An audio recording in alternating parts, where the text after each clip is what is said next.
তো hello guys, welcome back to my channel. আজকে তোমাদেরকে একটা নতুন জিনিস দেখাবো। তো চলো সেখানে গিয়ে দেখাচ্ছি। ভাটায় আগুন দেওয়ার আগে যেগুলো হয়, জেসিবির মাধ্যমে মাটিগুলোকে কাদা মেশিনের কাছে পাঠানো হয়, যাতে ইট খুব সুন্দরভাবে ফিনিশিং হয়। এটাই হচ্ছে সেই কাদা করা মেশিন। কাদা করার পর কাদা নিয়ে চলে যাওয়া হয় পাড়নে, যেখানে শ্রমিকরা সুন্দরভাবে ইট বানায়।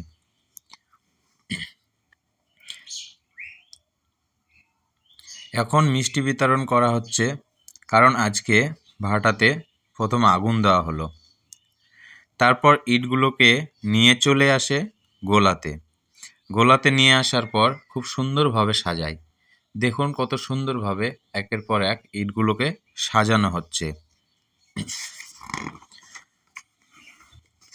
উপরে চলে আসলাম হাওয়া মেশিনের কাছে, যেই হাওয়া মেশিনের দ্বারা আগুনকে নিয়ন্ত্রণ রাখে, কারণ আগুন নিয়ন্ত্রণ না থাকলে ইট খুব সুন্দরভাবে পুড়বে না।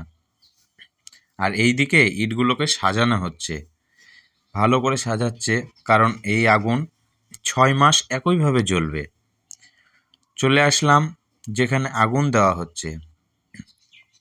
শুরুতে অনেক জ্বালানি লাগে, পরে কয়লা ব্যবহার করা হয়, কারণ এই আগুন 6 মাস ব্যাপী জ্বলতে থাকবে। আগুন দেওয়ার পর ইটের চিমনিতে শুরু হয়ে গেল ধোঁয়া ওঠা।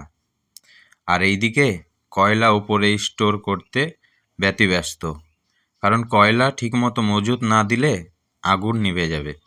আর আগুন একবার নিভে গেলে সব টাকা জলে চলে যাবে ভাটা মালিকের। আজকের ব্লগটা এ পর্যন্তই। আবার দেখা হচ্ছে নতুন অন্য কিছু নিয়ে অন্য জায়গায়। ভালো থাকবেন।